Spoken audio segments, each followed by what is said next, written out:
Het is weer zaterdag, dus de hoogste tijd om weer de week door te nemen van dag tot dag in Zeeland de Week.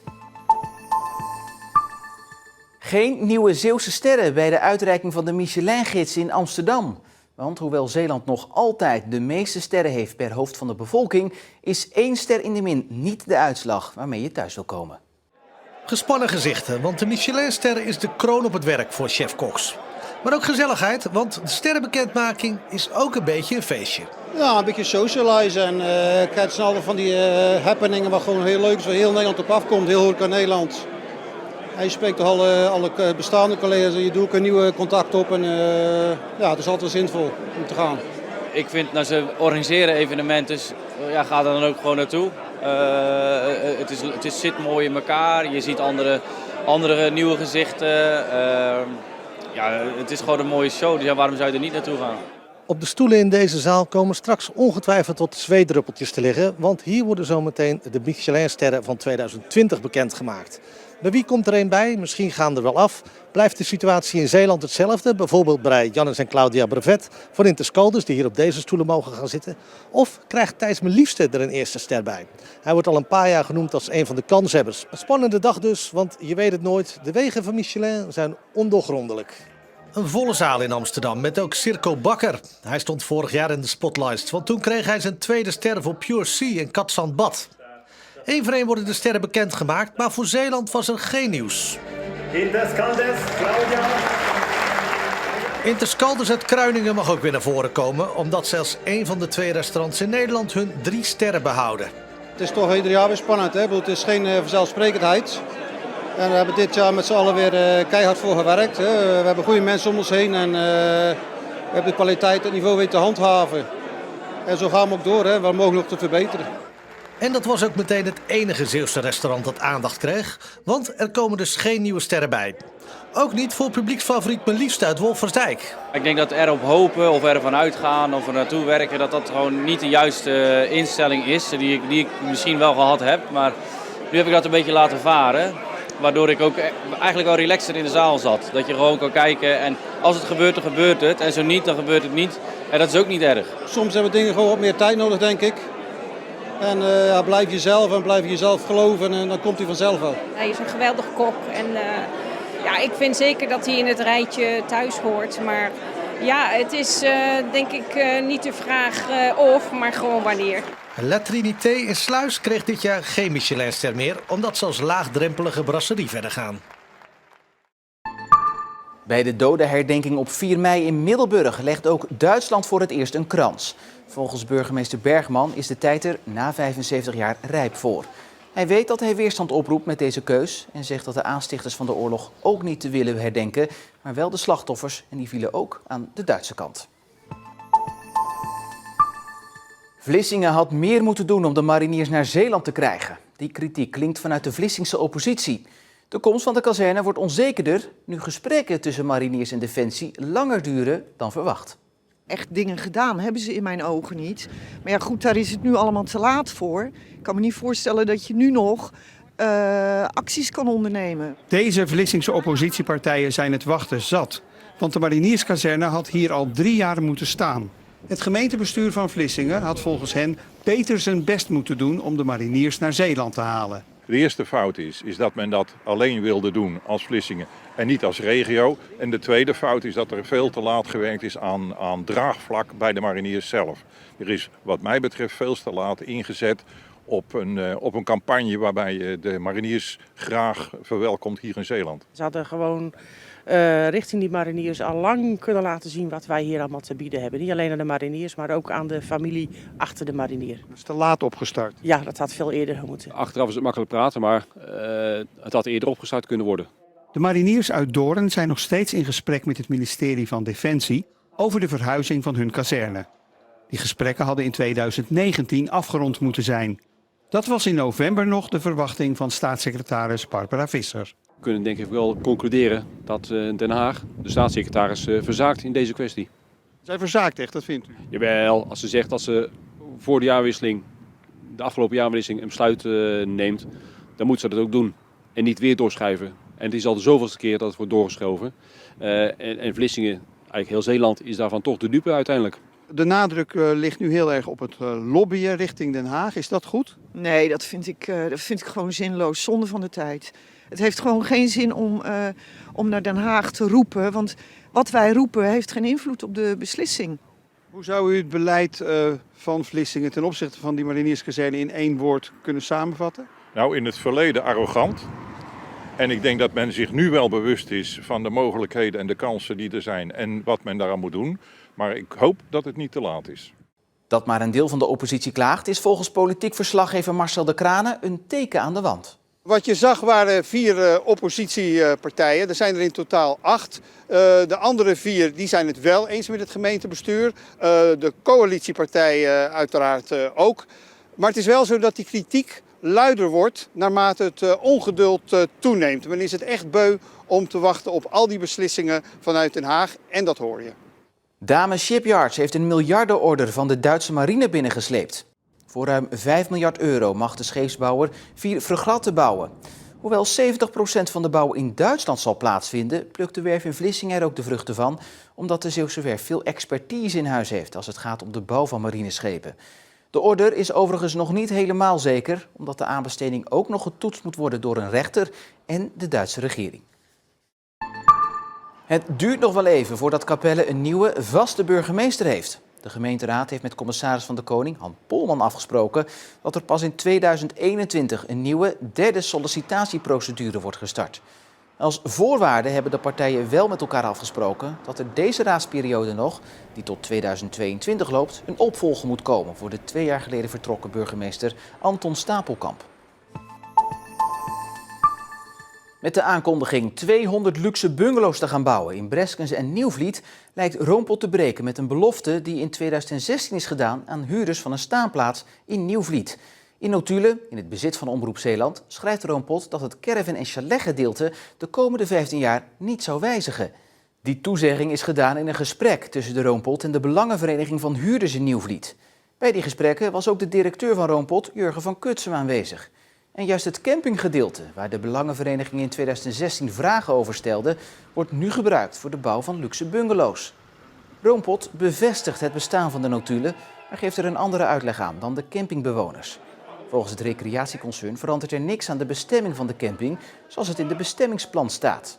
Het enige wat volgens de Roompot verandert, is dat de staanplaatsen niet meer aan jaarplaatshouders worden verhuurd, die er een eigen caravan of chalet op plaatsen. Mensen met een laag inkomen die moeite hebben hun huur te betalen, krijgen dit jaar wat meer lucht. In het Sociaal Huurakkoord is opgenomen dat deze mensen in aanmerking kunnen komen voor huurbevriezing of huurverlaging. In Zeeland gaat het om tientallen huurders. De prijzen van huurwoningen stijgen zo goed als ieder jaar. Met als gevolg dat sommige woningen boven het bedrag uitkomen, waarbij huurders recht hebben op huurtoeslag.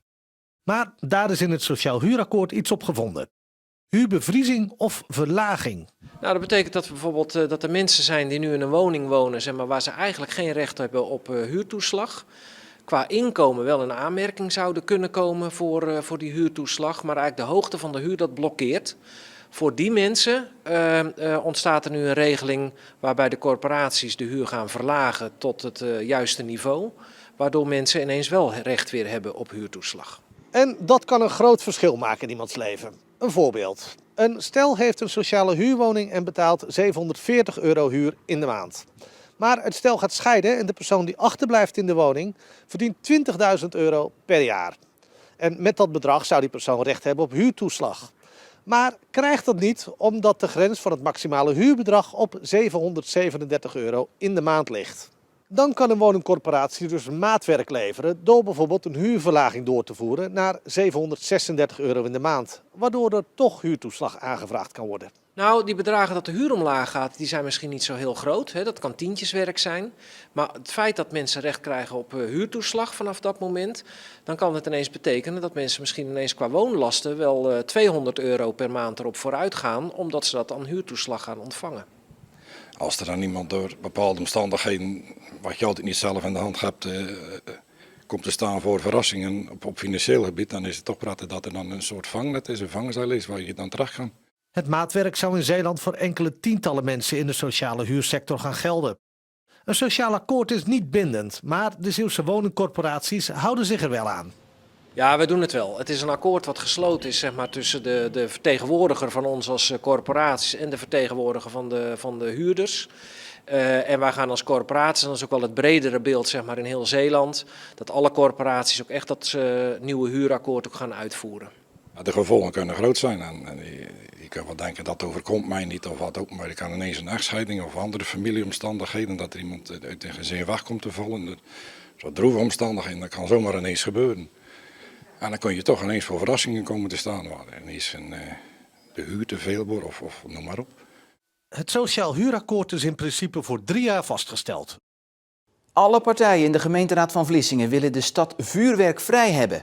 Komende jaarwisseling moet al het consumentenvuurwerk worden verboden. Schade, gewonden, hulpverleners die lastig worden gevallen, Vlissingen wil er vanaf. Het alternatief is georganiseerde vuurwerkshows, zegt initiatiefnemer de ChristenUnie. Ik zou me voor kunnen stellen dat er stichtingen opgericht worden die dat gaan organiseren. En misschien wel in verschillende wijken, maar wel alles onder verantwoording van de gemeente Vlissingen. En als we dat doen, dan kunnen we toch het nieuwe jaar met mooi vuurwerk ingaan. De motie wordt eind deze maand ingediend bij het college. Mosselen, oesters en kreeften. Ze werden deze dagen allemaal uitgebreid besproken op de Schelpdierenconferentie op Nielse Jans. Vanuit verschillende landen zijn mensen uit de branche naar Zeeland gekomen, bijvoorbeeld om de nieuwste uitvindingen te bekijken. 2 dagen lang praten over alles wat te maken heeft met schelpdieren. Bijvoorbeeld de kweek van mosselen, verwerking van oesters en de handel in kreeft. Het is de 6e keer dat er een schelpdierconferentie is. Wij hebben in de eerste plaats een groot aantal sprekers, waaronder mensen die zelf uit de praktijk komen. Interessant voor de kwekers uiteraard. En een heleboel deskundigen uit de onderzoekssfeer die hun resultaten hier gaan presenteren. Het is een internationale conferentie. Vertegenwoordigers uit 9 landen zijn naar Nielse Jans gekomen. Hi everybody, I am Ashley Tanner from Australia. Hola, soy José Marisa Martini, vengo de España. Ik ben Willem Bakker, Utise. Sono Emanuele Dini della Cocci Luzzano SRL e vengo da Rimini in Italia. Nou, het merkwaardige is dat onze doelgroep is eigenlijk de lokale kwekers. En het programma is dermate interessant kennelijk dat wij dus een 50-tal buitenlanders hebben hier. Waardoor we dus ook de Engelstalige versie aanbieden en tolken hebben. Innovatie is het toverwoord van deze conferentie. Want de schelpdiersector moet veranderen om met de tijd mee te gaan. En om dat te belonen is er een speciale prijs in het leven geroepen. Een speciale prijs, een award voor de meest duurzame en innovatieve ondernemer. We hebben een jury ingesteld en die heeft een winnaar vastgesteld. Dat is Machinefabriek Bakker. En dat vind ik geweldig. Die hebben een alternatief voor de katoenen mosselsokken. Ik heb in deze hand een katoenen sok en in deze hand heb ik de nieuwe versie van de sok. En dat is op biopolymeerbasis. Dat wordt gemaakt uit reststoffen van de voedselindustrie in principe. Volledig afbreekbaar en laat geen sporen naar het milieu. In de hangcultuur groeien mosselen aan touwen. En om ze daaraan te laten hechten worden een soort sokken gebruikt. Tot dusver waren de sokken van katoen gemaakt, dat moeilijk afbreekbaar is en slecht voor het milieu. Maar daar is een oplossing voor. Een van de andere voordelen is dat er steeds meer afnemers van de katoenen sok vragen om een biologisch certificaat hiervoor. Is bijna niet te leveren, want katoen is heel verontreinigend of heel milieubelastend om te telen. 95% van de mosselen wereldwijd komt van hangcultuur. Een afzetmarkt vinden lijkt dus geen probleem te worden. Ik heb becijferd dat je ongeveer op jaarbasis, als je alles zou kunnen verkopen, 540 ton van dit materiaal nodig hebt. Wereldwijd gezien, maar daar gaan we niet halen. Maar een paar procent ervan is ook wel leuk. De sok kan waarschijnlijk na de zomer in Zeeland gebruikt worden. 30 mannen en 10 vrouwen willen graag Gerard Rabelink opvolgen als burgemeester van Schouwen-Duiveland. Dat meldt de provincie, omdat zij de sollicitatiebrieven in ontvangst nemen. Het leeftijdsverschil tussen de kandidaten is groot en varieert van 26 tot 62 jaar. Het is de bedoeling dat de nieuwe burgemeester in mei wordt benoemd.